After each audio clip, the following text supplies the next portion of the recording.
Hello, and welcome to Khyber Shards, a 5th edition actual play show set in the Eberron campaign world. As it is Friday, we have a Khyber Shards answers for you. Our viewers submit questions for these, and if you'd like to submit questions, you can do so over on the Discord or in the comments on any of our recent videos. We always go back and check that out, and we do very much appreciate any comments you'd like to leave, or perhaps some, pushing of engagement buttons below our faces. If you don't have it full screen, I guess behind our faces, if you have it full screen. I don't know. That fell apart on me. Anyway, today we are joined by RA. It's you too. You know where they are. Esri. Yeah, you can find it. So this is, this and I feel like the next couple KSAs are weird because we're essentially in the middle of a really extended series of fights. And so it is very much in the middle of the action. And of course, we're very much ahead in our recording. And so we'll have to think back to the moment right after Falco is dead for these answers compared to where we are in our narrative, speaking to you from well ahead in the recording schedule. But yeah, so I had a question for you. Now that we've had a couple episodes released this way, we've now used a couple different virtual tabletops, and I wanted your impression, because we haven't really had a chance to talk about this as players, your impression on Harpy compared to Tailspire. I mean, using a flat map like that, is quick and effective. Mm-hmm. You have the image, you throw the minis on. It's a much closer representation to like the tabletop experience, right? That's what we normally do. I mean, sometimes we've got the 3D things, but usually it's like a map. Mm-hmm. And I think that's great for the simplicity of it. I love the 3D maps that you've used. That I don't know. It's hard for me to separate my geekdom or like the geeking out of like, ooh, a new custom world that's 3D and I can play with it. It's playing with toys. I'm not sure if it enhances the gameplay or the viewership. It's hard for me to tell, but I like it a lot. It is very fun to play with Tailspire, and there is a strong kind of like the same appeal as Minecraft of just playing around with building stuff to it. I mean, I guess the same appeal as Legos for that matter. Yeah, Harpy was a lot quicker to set up for obvious reasons, and there were moments where I found it easier to keep track of what was going on because I wasn't having to look around terrain, which is obviously not a flaw of Tailspire. That's what it's designed to do.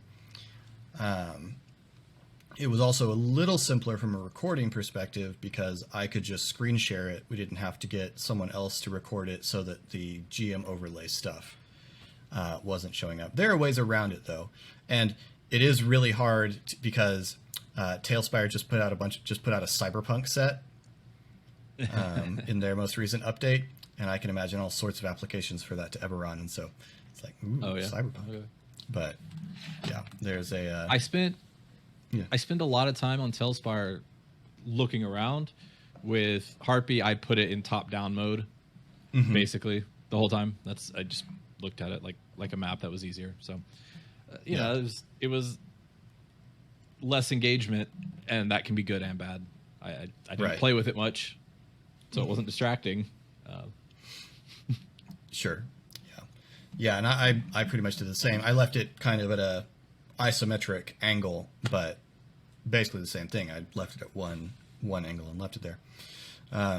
Anyway, we would love to know what you think as the people watching it, because we can't tell what it's like as viewers because we know what's going on from the other side. So we'd love to hear your comparative views on Tailspire versus Harpy from perspective of show as to what you liked. Anyway, we have just a few questions on Esri today.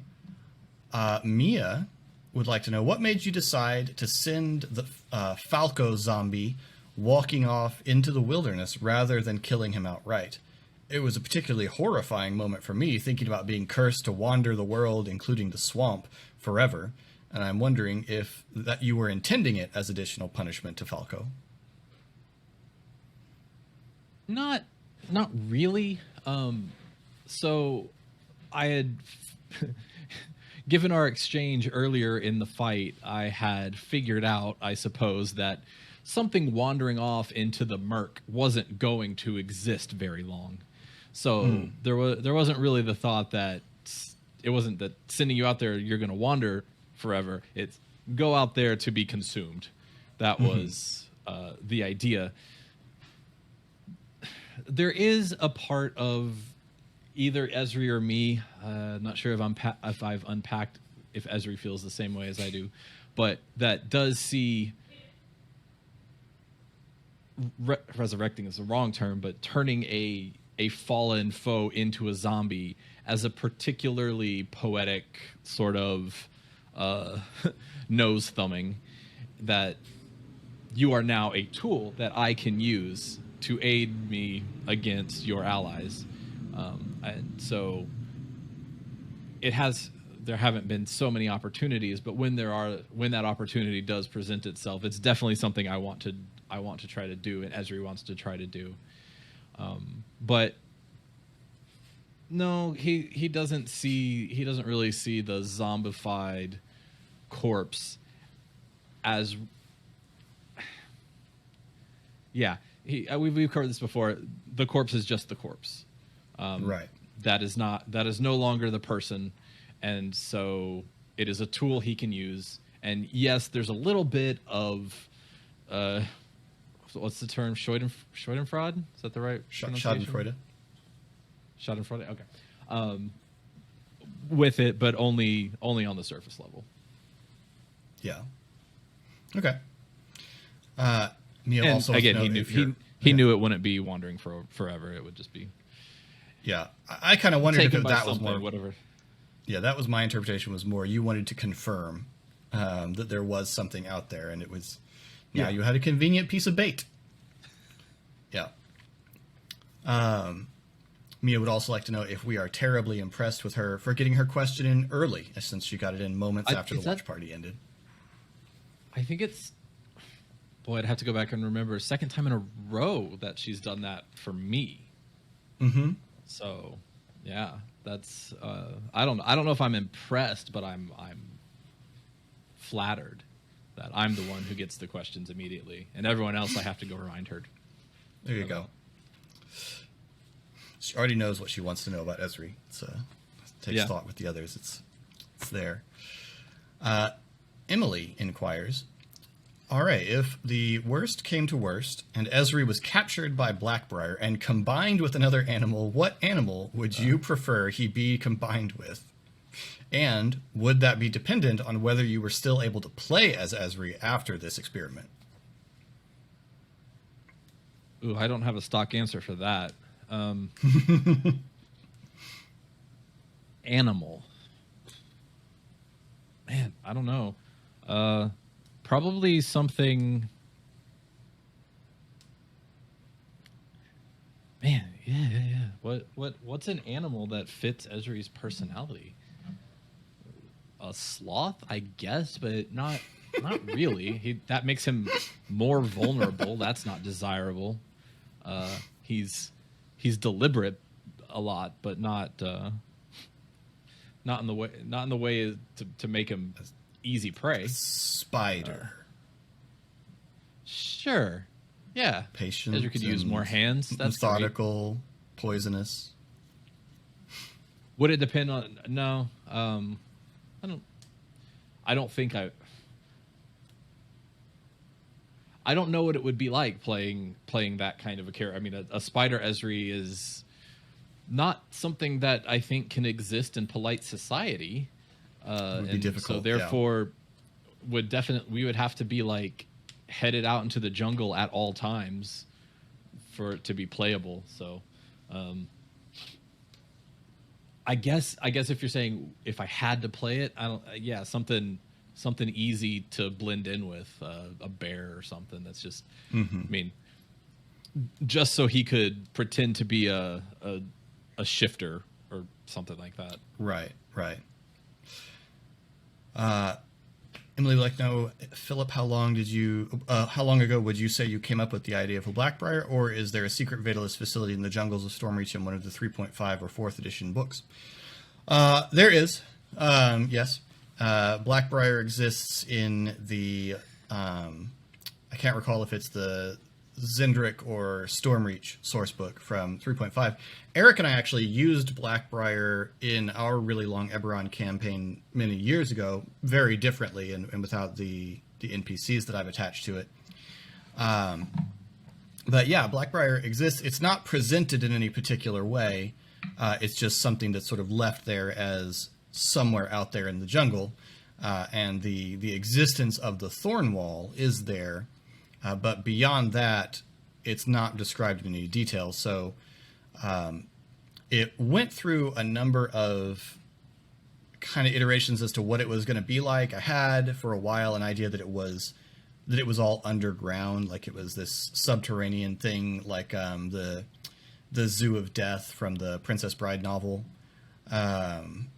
And I kind of had this note. I had a villainous character that was going to be very so in the novel The Princess Bride differs very heavily on Prince Humperdinck compared to the movie, whereas the movie is mostly a pretty faithful adaptation. And Humperdinck's obsession is hunting things that might kill him. And so my initial iteration of Blackbriar was that it was full of these deadly creations because the person who ran it was an avid big game hunter who had become bored with normal animals, and so had begun to concoct beasts to challenge himself in hunting it. And I don't know when exactly I switched. I've had Blackbriar in my head for a while. Actually, Blackbriar initially came up the first time that Mia was going to guest, because when I was talking with Mia about guesting, I presented her with kind of two broad ideas for the kind of game to see which she was going to be more interested in. And one of them was the arena fight, which I kind of presented as, this will be all combat. It won't be very heavy on the role playing. And she thought that was lower pressure, and liked that idea as her first game, being just a fun, lighthearted thing. Whereas Blackbriar was obviously going to be a little bit heavier on the consequences and character work. But I intended it to happen regardless. And so when we got to the place where I wanted to insert it, that was one of the reasons that I reached out to Mia to see if she would like to join us again, because I intended it to be kind of attached to the Drow storyline. And having someone who plays a Drow come along instead of me having to bring an NPC along or something like that, I like a lot better when I can get a person to come and play someone that represents a point of view, rather than me having to not forget about them. Because that's what's going to happen. If I give you guys an NPC follower, the challenge is remembering that they're there and remembering to have them react to things without it becoming a Philip playing D&D by himself experience. Like that's very hard. I've never been very successful at doing that, as you know very well, having played in a lot of games with me. The NPC followers are very hard to remember. Yeah, it's easy to remember, like, okay, they're a team and you're a team. When you have to remember that you're a team and you're also part of their team somehow, that does get very difficult. Yeah. Well, it's also just tricky, because then you're in a position to, like, guide potentially them against the things that you know and they don't, and it's just very awkward. Yeah, especially if you've got a character who would be, well versed in something like the Drow are in the jungle. It's hard to justify. How do you wander into a situation you're not prepared for? Why didn't this NPC warn you about this or anything like that? So there's just a lot of motivations pulling in different directions. So I'm very impressed by GMs that can do that.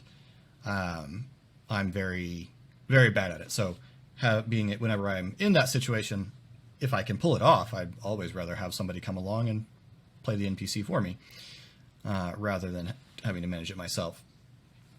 But yes, so Blackbriar is in either the Secrets of Stormreach or the Secrets of Zendrick or the City of Stormreach book from third edition, where it's given in very little detail.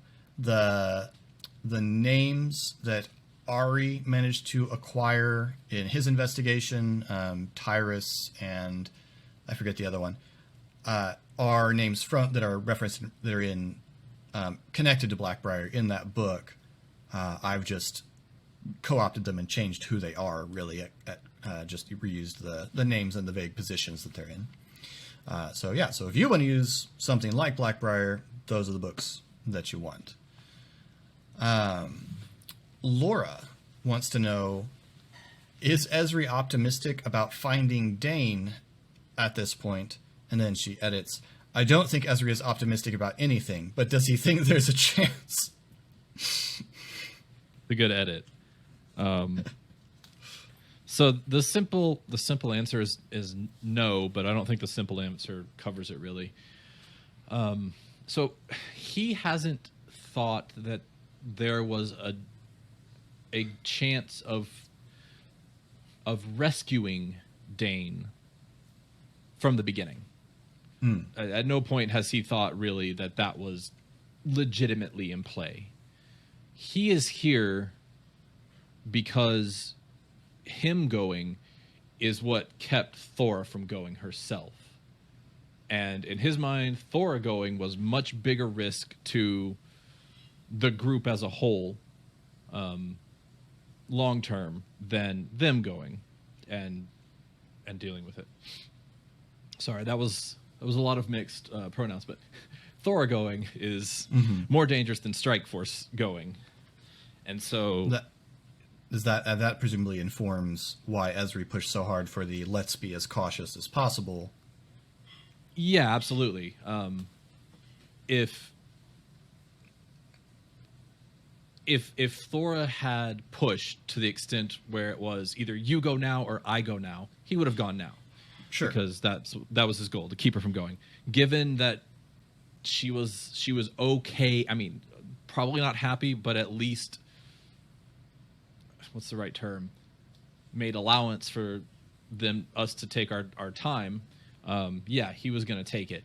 Obviously, that didn't turn out the way he had hoped, but it was definitely part of, if there's a chance that we can get an advantage before we go, we should do that, because what we're going in to find, and this answers the question a little bit better, I think in his mind at best, is some closure on Dane. Whether that's dead Dane, changed Dane, or of course the slight possibility of rescuing Dane. That's what we're going there for. And so trying to survive was his main motivation for everything. And then of course a couple episodes ago when I asked if Esri recognized one of these creatures, that's what he's thinking. Like, junk. Maybe we just killed Dane. Right. I guess I'd better check. And that didn't seem to have been the case. At least it wasn't recognizable. It might not be recognizable.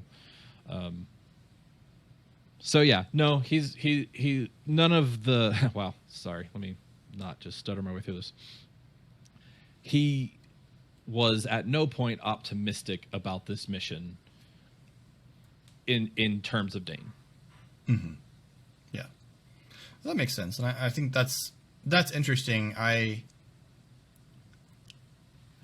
don't think I had quite drawn all of the dots connecting that to the discussion of how long do we wait, how long do we try to get advantages of,